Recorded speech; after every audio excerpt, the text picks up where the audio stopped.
Good morning, traders, and welcome to the morning update on Tuesday, the 23rd of August. This is Mark Owen speaking. First of all, let me apologize for no morning update yesterday. Technical difficulties in-house, so apologies for that. We had a great week last week, Phoenix Blue. We went to Norway, met loads of new traders, and we are reaching out now. We are expanding. Phoenix Blue is going to be going back to Norway, so for Norwegian listeners, we will be coming back at the end of September / beginning of October, and we look forward to coming back. We will be venturing out to more destinations over the next few months, leading up into 2017. Destinations that are expected are through Scandinavia and Singapore, but with shout-outs from other countries. If you do want us to come and see you, put on an event, show you how we trade, meet us in person, please drop us a line, let us know, and we'll see what we can arrange. Next shout-out will be to one of our protege members, Simon Bolster. Many congratulations today. It's his birthday. So listen, make sure you're not at your screen today. Enjoy time with the family and have a great relaxing day. I'm sure you're not going to miss too much. Okay, so the rest of you traders out there, I've got to be honest, it's not been a great August, and I say every year that I'm always not going to trade throughout August, and I always do. I'll always trade, but I always end up trading at reduced risk, and it always ends up being my worst month of the year. This and December, so I need to actually stand up and take August and December as Phoenix Blue Bank holidays for myself. This is just something that is renowned through my trading pattern, through history, that it's always the worst, whether it's holiday season, lower liquidity in the market, volatility spikes. I don't know. You can come up with all the reasons that you want, but categorically speaking and fact speaking, they're always the two worst months of my trading year. Potentially this month looks like it's going to be that as well. We're currently not in much at the minute. We're in sugar. We've been in sugar now for coming up a week, and it's pretty much sat at break even or doing nothing. News that was come out last night was going to affect one of the trades that we were in, which was dollar yen. Now, the news that came out last night was from Bank of Japan. Governor Kuroda spoke. Also at 10 o'clock last night, there was an unscheduled speech from the RBNZ from Governor Wheeler. Now, touch on both of those. So basically what the Bank of Japan hinting at, rather than sort of stimulus and the traditional sort of Abe economics that they speak about, they're looking at FinCap measures, which means new technology, looking at promoting the Tokyo Olympics, so 4 years into that. There wasn't really any mention of sort of stimulus. It was more sort of promoting new technology ideas. So I think the markets took a little bit of a negative shout to that. I think most people were looking at more Abe economics or printing of money or stimulus from the BOJ, but it looks like that's disappointed somewhat because the market gapped up over the weekend on the opening on Sunday. It gapped up about 70 points, only to retreat all the way back and a little bit lower. It's sitting pretty much at 100 now, where we were anticipating some sort of intervention level. Now, the news that came out of RBNZ last night was that the monetary policies taken by central banks around the world, there's sort of three options. One which is quite aggressive, which is aggressive interest rate cuts, which no one else has sort of got the leeway to do that right now. The RBNZ, who hold the highest interest rates, do actually have that available, but we'll see whether that is something that they're going to do. They did actually mention that they are forecasting a 35 basis point cut in coming months, or maybe in the next in the next rate decision, but that was hinted. So based on that premise, we actually took a short position after the news. So we waited for the spike up and then as the market started to retreat, we took a small risk position just above 7,300 at 73.10 with stops above the highs at 73.50, which, in all honesty, it's looking a little bit shaky now. It got relatively close to our stops, but it's not taken us out as of yet. So we're happy with our rationale and why we got into the market. We'll see what happens.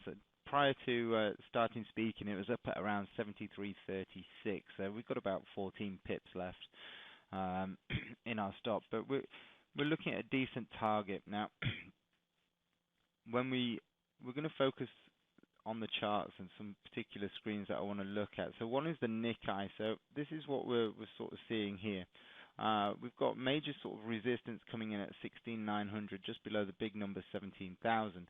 Now, what we were anticipating from the BOJ was potentially some significant news that might actually push the Nikkei back up to test the 17,000 barrier. So we'd be looking at this particular market bouncing from these levels and pushing through up to test the level, and then fundamentally we'll be looking for a break of this level and a retest to take this market long. Alternatively, we've got this short-term trend line here that if we see this break, then we see further downside, and I'd be looking at around the 16,000, 15,750 area to be looking to potentially get long this market again. But until that point, I think we can sit on the sidelines and wait to see what happens. Now, next chart we're going to look at is the dollar index. So this is getting a little bit messy, and we're seeing a huge sell-off in the dollar index that's continued. Now, we are sat on this trend line coming back from beginning of May this year. Now, what we'll see is three clear touches, an attempt to push up and test this area here, and now it's come back down and it's sat on the trend line again. Now, within this sort of channel that was formed here, i.e. this bottom trend line and through here, what you'll see is this falling wedge pattern. Now, if the dollar index is going to bounce, it's going to bounce from pretty much where we're at now. Otherwise, it's going to come down and test the 93.50 area. So that'll be another significant sell-off in the dollar. So where we are right now is a very good area to be looking at taking some potential. If it's going to be a low risk trade, then it's a significant area to be looking at, maybe looking to buy in some dollar strength. Or what you do if you aren't the aggressive type of trader is you sit on the sidelines and wait for the direction to be given. So right now, what you can look at is see how the dollar index ties in with either the euro or the Swissy, because obviously the euro is the most heavily weighted component of the dollar index. Alternatively, the Swissy is the closest match to the dollar index. It's inversely correlated, and you'll probably find that they actually look pretty much alike. I should say the euro dollar is inversely correlated, and the dollar Swiss looks pretty much identical.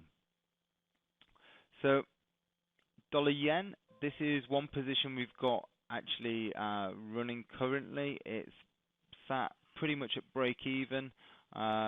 It's what, 20 pips up. We were in at 99.95, so we're 10 pips up. Sorry. We've been in this for a few days now, and we've been looking at holding this position in terms of any sort of intervention from the Bank of Japan. Stops are at break even, so we actually can't lose any money on this trade right now. But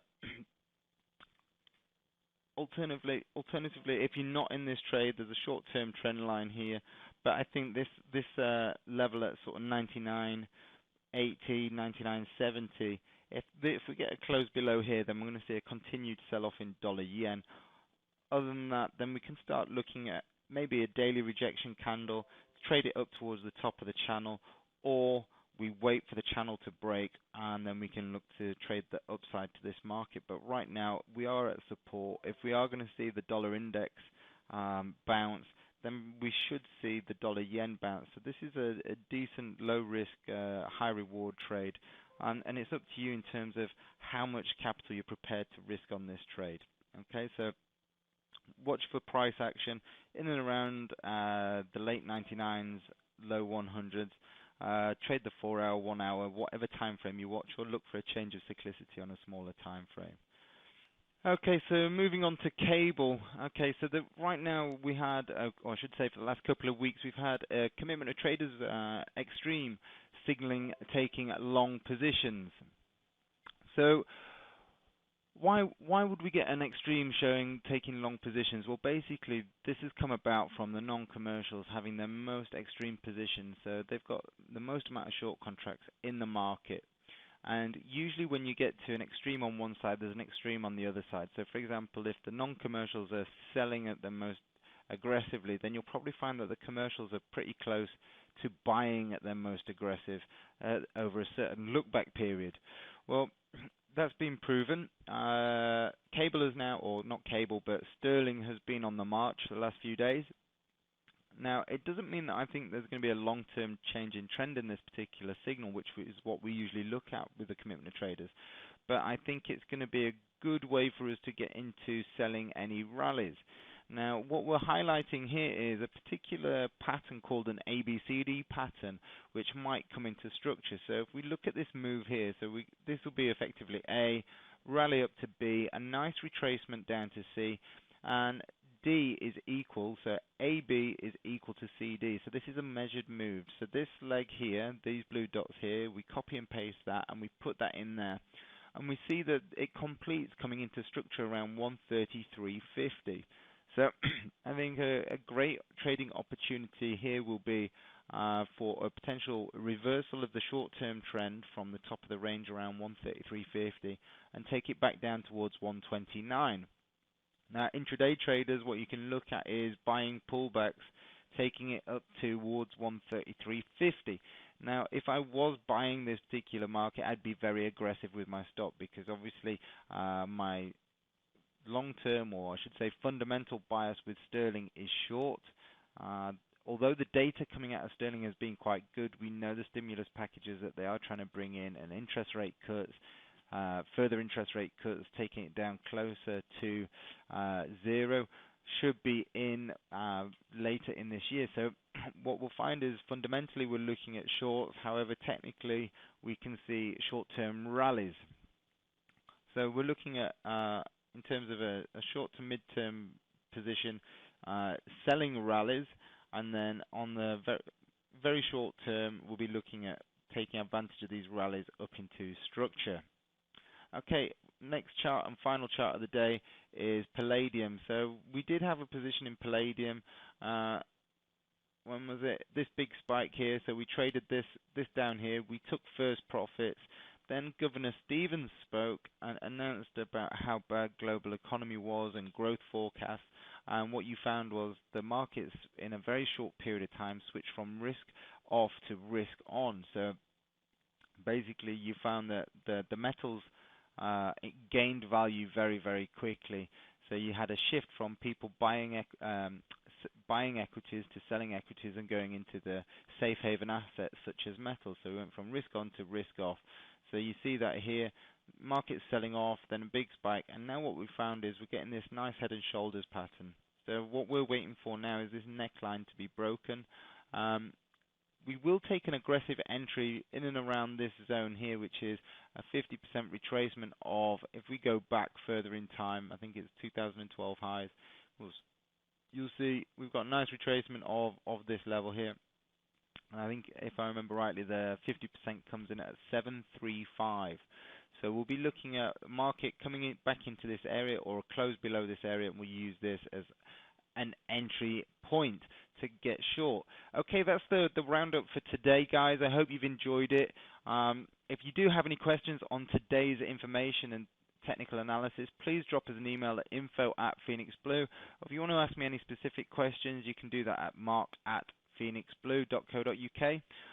Follow us on social media, please. Instagram, Twitter, Facebook, Phoenix Blue Trading. Listen, guys, we've got an event actually tomorrow in Victoria. Should anyone like to attend, we may have 1 or 2 spare seats. I'm not sure, but if you drop us an email, we'll confirm to you on that. If we don't, we will be having another event next month. We're having one a month now in London, and potentially one every 2 months somewhere in either Scandinavia or Europe at the minute. And then we're looking to build that up. If you're interested in working with Phoenix Blue and learning our systems and the way we analyze the market from fundamentals to technicals, and then different trade style managements and intraday trading, then please again get in contact. We will be having another introduction course.